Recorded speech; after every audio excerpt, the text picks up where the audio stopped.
काही कारणाने ते का होत आहे हे तुम्हाला नंतर लक्षात येईल.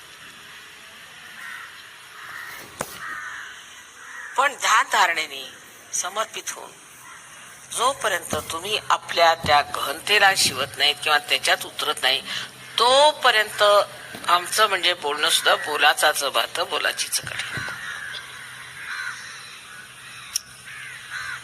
आणि ह्या रिकाम टेकड्या डोक्याला नसते विचार असतात, ते सोडून निर्विचारितेत तुम्ही उतरता आलं पाहिजे.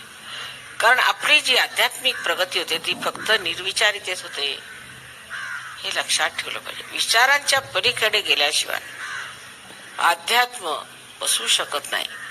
म्हणून ध्यानामध्ये जोपर्यंत निर्विचारिता येत नाही तोपर्यंत आम्हाला काही ध्यान झालेले नाही, लक्षात घेतलं पाहिजे आणि त्या ध्यानामध्ये आपली प्रगती केली पाहिजे.